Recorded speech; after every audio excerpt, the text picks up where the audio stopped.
Hello and welcome, I'm Joshua Barnes and you're watching NewsX World. Let's first take a look at our top stories. The death toll in Myanmar from the devastating 7.7 magnitude earthquake has now risen to at least 1,002 people, according to the junta, though experts are predicting it could reach into the tens of thousands. Rescue operations are ongoing, with workers in Myanmar reporting they are looking through rubble with their bare hands. US President Donald Trump has vowed to send aid to Myanmar following the 7.7 magnitude earthquake and following aftershocks. Indian Prime Minister Narendra Modi has dispatched 15 tons of aid in the first move of support from India. In the Middle East, Israel has struck southern Beirut for the first time since the November Hezbollah ceasefire. This comes after rockets targeted Israel from Lebanon. Experts warn that the strikes risk escalating tensions in the region. Russian drone attacks have killed 4 people in the Ukrainian city of Dnipro, with fires burning through the night. This comes amid ongoing peace talks and energy, infrastructure and Black Sea ceasefire proposals brokered by the US.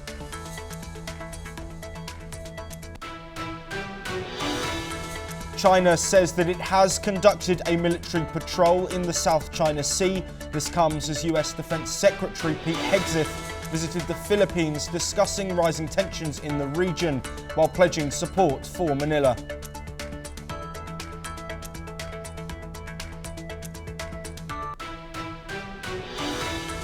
US President Donald Trump says that the United States needs Greenland for international security. Vice President J.D. Vance slammed Denmark for not keeping the mineral-rich island away from Russia on his visit to a US base in the Danish-run autonomous territory. New Canadian Prime Minister Mark Carney says US President Donald Trump respected Canada's sovereignty in their first phone call since Carney was appointed. Trump said that the call was extremely productive, though he signalled tariffs would still be going ahead. Meanwhile, a new wave of US strikes targeting Yemen's Iran-backed Houthi rebels have killed 1 person and injured 4 others. Houthi-run state media reports that 14 strikes near Sadr, a stronghold for the Houthis who continue attacking Red Sea shipping.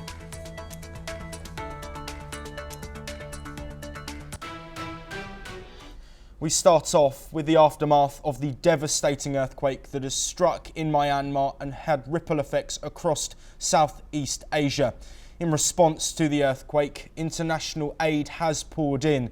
South Korea has announced $2 million in humanitarian assistance, while India has sent a first package of 15 tons of essential relief supplies. This includes food, tents and medicine. China and Russia have also deployed rescue teams, with China's Yunnan province sending 37 rescuers, while Russia has dispatched 120 workers to aid in the search for survivors. Meanwhile, in Bangkok, over 2,000 reports of structural damage were received, prompting a massive inspection effort. China's rescue teams were the first international group to arrive in Myanmar, with their teams landing in Yangon.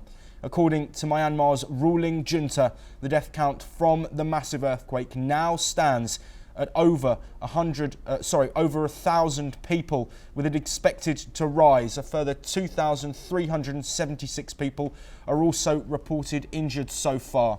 Another earthquake of a magnitude 4.2 struck Myanmar late on Friday. This one of 14 aftershocks felt following the huge 7.7 initial quake. This has caused further damage. The National Centre for Seismological reported that the tremor was at a depth of 10 kilometres. We spoke there about the ongoing aid that is coming in from across the world. US President Donald Trump has also spoken about supporting Myanmar with further aid. He continues to cut US aid, but has vowed to continue support for Myanmar. We've also had further calls from New Zealand, who have pledged that they will send $2 million New Zealand dollars in aid to Myanmar, while Australia are also monitoring the situation. It's not just, of course, in Myanmar, in Bangkok as well. A building has collapsed following tremors felt in the Thailand city. We've seen up to 100 people unaccounted for, of a workforce of 320. In the latest update from that, we've heard that in Bangkok, 15 people have been found. They've been found alive, though they are under between 5 and 10 metres of rubble. We now go to our reporter, Brian Thomas, a correspondent for NewsX, who joins us at the site of the audit building that has fallen down as the rescue efforts continue. Well, NewsX World is in Bangkok right now, and we are covering the major earthquake that has jolted. And behind me is the auditor's building, the under construction building that fell rat to the earthquake. And now, very exclusively, we are also joined by the rescue team people who will be telling us how efforts have been made, what is the status right now, how soon can we expect. We also have a local person whose name is Rudra who will help us translate also in English so that our viewers who are watching us can also understand. Rudra, if you can help us, ask the rescue team also who are here, basically what exactly the efforts have been going on, what are the, how far have been gone with the efforts, and how soon can we see people coming out? I'll hold it for you. You can ask the rest. ก็จะถามว่าไอ้นี้มันเกิดอะไรขึ้นมันเกิดมากี่ชั่วโมงเกิดเท่าไหร่แล้วมันจะใช้เวลาประมาณเท่าไหร่ครับในกว่าจะโอเคได้ก็อันนี้น่าจะเกิดประมาณช่วงเช้าของเมื่อวานยันถึงตอนนี้ก็คือเกิดจากแผ่นดินไหวแล้วโครงสร้างรับน้ำหนักมันยังไม่เสร็จดีครับก็เลยถล่มลงมาใช่แล้วก็เวลาในการเก็บน่าจะราวๆเกือบ3 อาทิตย์ครับใช่ so he says that this happened because of the earthquake as we all know and it's been going on this rescue operation has been going on ever since yesterday and he's saying that it will take at least around 3 weeks in order to fix and this situation to come back to normal. Also, if you can ask them how many people are we expecting are inside who are stuck inside the debris, and how much time are they hoping to take to rescue these people?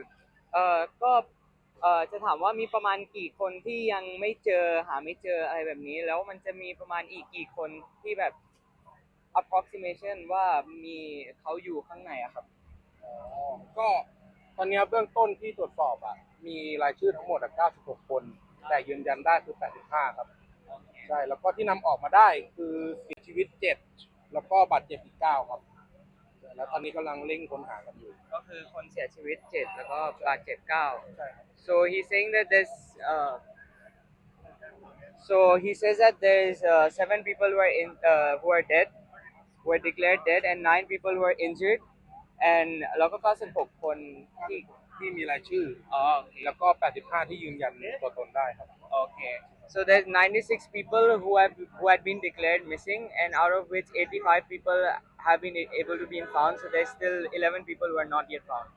And also one last question, if you can help me ask them, is the fact that when did they start this rescue operation, and also is it a 24/7 operation that they are doing, and what all helps, like we've seen there are ambulances, there are these all kiosks also that has been made, or what all are here as well?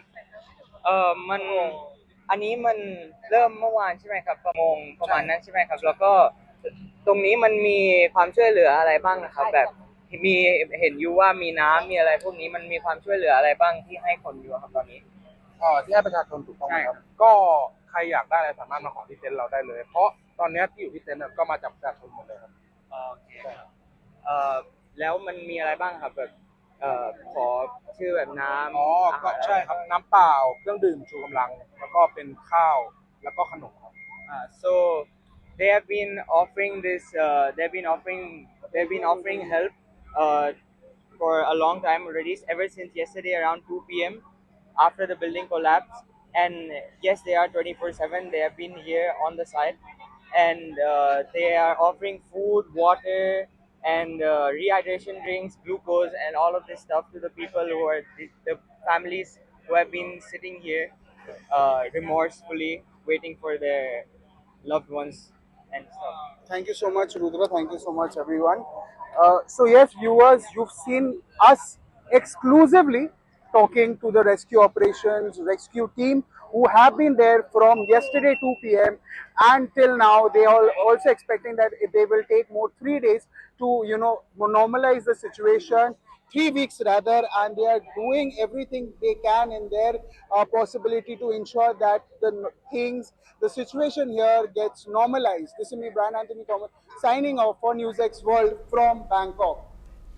Well, thank you to Brian for providing us an update from the ground in Bangkok, Thailand. Moving now, of course, to Myanmar, which has been devastated. And we have some more updates on the support coming in from across the world. Some more updates and some more information on New Zealand, who have pledged 2 million New Zealand dollars to Myanmar. That equates to around 1.4 million US dollars. It's aiming to support emergency relief efforts in Myanmar following the earthquake. The donation will go to the International Red Cross, which is already providing essential supplies like food, medical assistance and shelter to those living in Myanmar. New Zealand officials say they are closely monitoring the humanitarian situation and assessing further contributions. And this time, no New Zealanders have been reported injured, and all consulate staff in Yangon and Bangkok are accounted for. Meanwhile, Australia has also expressed solidarity with those affected, offering condolences and stating that no Australians have been reported hurt. The situation in Myanmar and Bangkok continuing to develop. Of course, Myanmar also in the grips of a civil war. The situation is dire and the humanitarian efforts will continue with support pouring in from across the world. We will be across all of that, but we do now move on. And the US State Department said on Friday that Israel is defending itself from rocket attacks launched from Lebanon. The US also urged Lebanon to disarm terrorist groups like Hezbollah. Well, Israel's first strikes on Beirut's southern suburbs come since November's ceasefire agreement. Israel targeted a Hezbollah drone storage unit after 2 rockets were fired from southern Lebanon into northern Israel. One of those rockets was intercepted while the other failed to cross the border into Israel. Now, Hezbollah have denied involvement, but Israel called it a violation of the ceasefire. Lebanon's President Joseph Aoun condemned the strike. He called for international action to ensure Israel respects the ceasefire. Meanwhile, France, one of the mediators, also reacted. Here that is. Nous attendons d'avoir les rapports complets. À ce stade, en effet, nous n'avons pas eu d'informations signalant des frappes du Hezbollah et des activités militaires au sud. Et donc, les prochaines heures nous permettront de clarifier la totalité de ces points, mais à ce stade, je peux vous dire qu'il n'y avait pas d'activité qui justifiait des frappes. In Europe, a mass Russian drone attack has killed 4 people and injured 19 in the southeastern Ukrainian city of Dnipro, sparking a large fire in a hotel and restaurant complex, as well as other buildings. Seri Lysak, the governor of Dnipro, reported on Telegram that a high-rise apartment building and nearly 10 private homes were set on fire. Firefighters have brought the blaze under control in the hotel complex. The casualty toll is expected to rise, with 3 of the injured people in a serious condition. Lysak confirmed that more than 20 drones were directed at the city, though most were downed by the air defences. Videos and photos like we're seeing on screen shared online show flames, smoke and severe damage to buildings, including shattered glass and debris scattered on the streets. Zelensky pointed the finger at Russian President Vladimir Putin. This is what he said. Все, що він робить, відтягує будь-яку можливість, будь-який процес перемовин і відтягує будь-які можливості кроків до закінчення війни. Він не хоче закінчувати війну. Meanwhile, President Volodymyr Zelensky also says that a new US proposal granting access to Ukraine's critical minerals significantly differs from the earlier draft presented by Washington. Speaking at a press briefing in Kyiv, Zelensky said the new framework formally submitted to his office will be compared to earlier plans discussed with Deputy Prime Minister Yulia Sverdenko.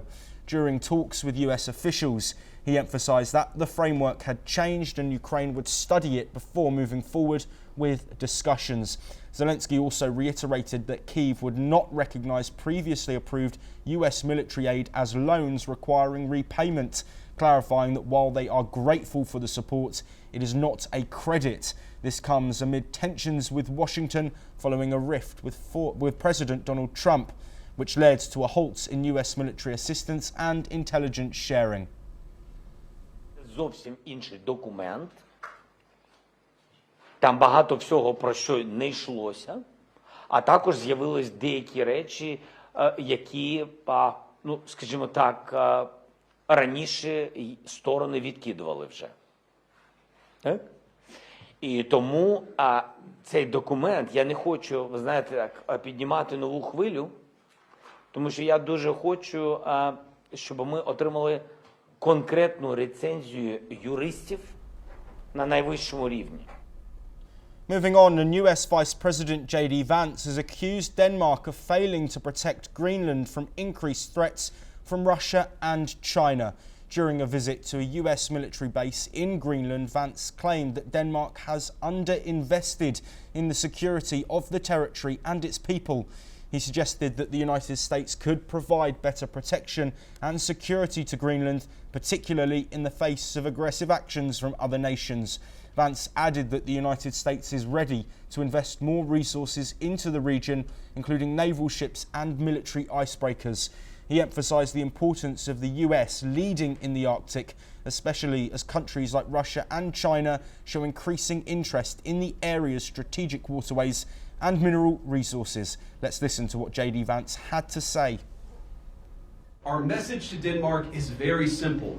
You have not done a good job by the people of Greenland. You have underinvested in the people of Greenland, and you have underinvested in the security architecture of this incredible, beautiful landmass filled with incredible people. That has to change.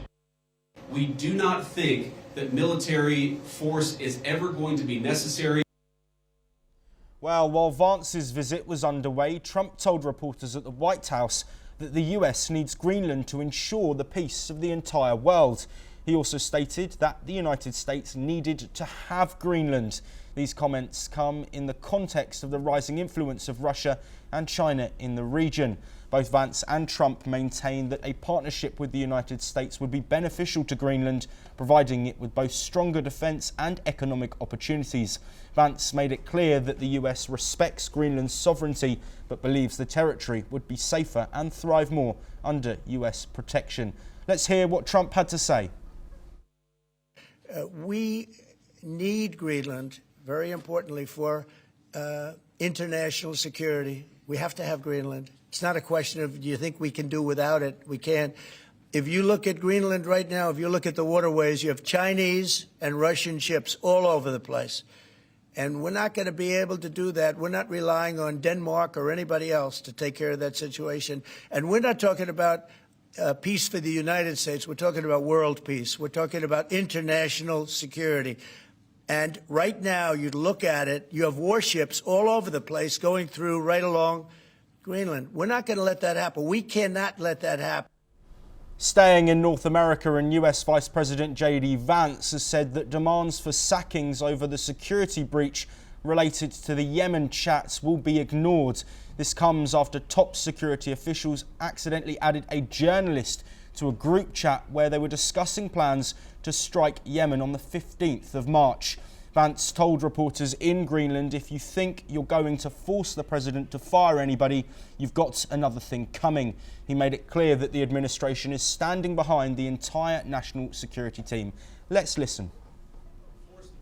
If you think you're going to force the President of the United States to fire anybody, you've got another thing coming. President Trump has said it on Monday, on Tuesday, on Wednesday, on Thursday, and I'm the Vice President saying it here on Friday. We are standing behind our entire national security team. At least 7 people were injured, with one in Sana'a this week after Yemen's Houthi rebels reported multiple US airstrikes targeting over 40 locations across Houthi-controlled areas, including the capital Sana'a. Many provinces were affected, such as Sada, Marib and Al-Jarf. The targets included civilian homes, shops and military sites, including Sana International Airport and the mountainous region of Amran, where military installations are located, according to the state media. The US military Central Command has not officially confirmed the raids. The White House now grants authority for such strikes without pre-approval. The new air campaign follows threats from the Houthis, who target ships in the Red Sea. This follows Israel's blocking of aid shipments to Gaza nearly a month ago. The Houthis claim at least 57 casualties from US airstrikes, potentially escalating tensions in the region. شن الطيران العدوان الأمريكي الإسرائيلي عدة غارات على ضواحي مدينة صعدة مما أدى إلى استشهاد وجرح بعض المواطنين. نقول للعدو الأمريكي بأن الضرب هذا لن يثنينا عن مساندته. US Homeland Security Secretary Kristi Noem visited Mexico, wrapping up a tour of Latin American countries to discuss immigration and security issues. Noem met with Mexican President Claudia Sheinbaum and other top officials. The two leaders discussed migration, drug trafficking and coordination between the two countries. Noem said that the meeting was a positive step, but stressed more work is needed to stop illegal immigration and drug flow. Sheinbaum called the meeting fruitful and said both countries maintain a good relationship with respect for each other's sovereignty. The two leaders also discussed the impact of US tariffs and coordinated efforts against drug cartels.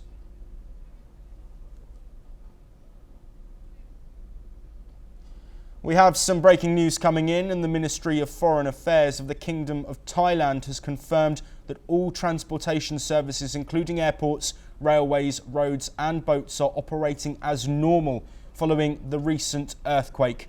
As of today, essential services, businesses and tourist operations have resumed. While multiple aftershocks were reported by the Thai Meteorological Department, they were of lower magnitude and caused no further damage. The situation is largely now under control, with the Department of Disaster Prevention and Mitigation, the Bangkok Metropolitan Administration and local authorities remaining on alert and ready to provide any assistance if needed. Moving on, Elon Musk's artificial intelligence startup XAI has acquired the social media platform X, which was formerly known as Twitter. This was after a deal that values the platform at $33 billion. Musk announced that the acquisition will allow XAI to leverage the data, models and talent from X to enhance its chatbot, Grok. The deal combines the strengths of both companies, with XAI now valued at $80 billion. Despite some uncertainty about the specifics of the deal, including leadership integration and regulatory scrutiny, Musk has confirmed the collaboration would drive further innovation. The deal is notable for consolidating Musk's influence over both companies. Saudi investor Prince Al-Walid bin Talal, who is a major stakeholder in both X and XAI, has also expressed optimism that the deal would boost the value of his investment to between $4 and $5 billion. Columbia University's interim president, Katrina Armstrong, has stepped down from her position, with Claire Shipman, co-chair of the Board of Trustees, named as acting president, effective immediately. Armstrong will return to her role as the leader of Columbia University's Irving Medical Center. In a statement, board chair David J. Greenwald praised Armstrong for her dedication during a time of uncertainty for the university, acknowledging her tireless efforts to promote the community's interests. Katrina has always given her heart and soul to Columbia. We appreciate her service and look forward to her continued contributions. That was said by Greenwald. The shift comes shortly after a major conflict with the Trump administration, which cuts around $400 million in federal grants to Columbia, accusing the university of failing to protect Jewish students during protests over Israel's war with Gaza. With that is it, but we will continue to bring you more of the latest breaking news from across the world.